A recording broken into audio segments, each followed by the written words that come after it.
ఐశ్వర్యవంతుల మేలు కోరుకుంటారమ్మా. సమసమాజం ఏర్పడడానికి హిందూ ధర్మమే ప్రధాన కారణం, దానం ధర్మమే ప్రధాన కారణం. ఆ దాన ధర్మాలు చెయ్యాలి బాగా. ఏం చేసుకుంటాం ఇవన్నీ? 4 బీరువాలు 5 బీరువాలు, చీరలు పంచెలు ప్యాంట్లు ఉన్నాయి అందరికీ. చూసుకోండి, అబద్ధాలు ఏం లేవు ఇక్కడ. ఏం చేసుకుంటాం ఇవన్నీ ఇక్కడ? అసలు కట్టనే కట్టరు ఆ బీరువాలో చీరలు. పైగా ఎవరన్నా అడిగితే మా మనవరాలు పెళ్ళికి కట్టుకుందామని, నీ మనవరాలు నీకు చెప్పి పెళ్లి చేసుకోద్దమ్మా, ఈ పాటికే చేసుకుంది కనుక్కో. స్మార్ట్ ఫోన్ చూడు, పెళ్ళి అయిందో లేదో తెలుస్తుంది ఇక్కడ. మనకి ఎదవ నమ్మకాలు ఇవన్నీ ఇక్కడ.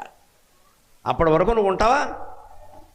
ఎందుకు బీరువాలో దాస్తారు పట్టుకెళ్ళి? కొత్త బట్టలు ఉన్నాయంటే వెంటనే కట్టియాలి, లేదా ఎవరికైనా ఇచ్చేయాలి. చాలా దాచి దాచి దాచి చివరికి ఏమవుతుంది? ఈ దాచినప్పుడు పోతుంది, పైన కప్పుతారు పట్టుకెళ్ళి, అంతే. ఇంకా మొన్నే కొనుక్కుందమ్మా నేను, వెళ్ళిపోయింది, కప్పేయండి. ఎందుకు ఆ కర్మ? ఎందుకు ఆ కర్మ? మనం కట్టుకుంటే కట్టుకోవాలి, లేకపోతే ఎవరికి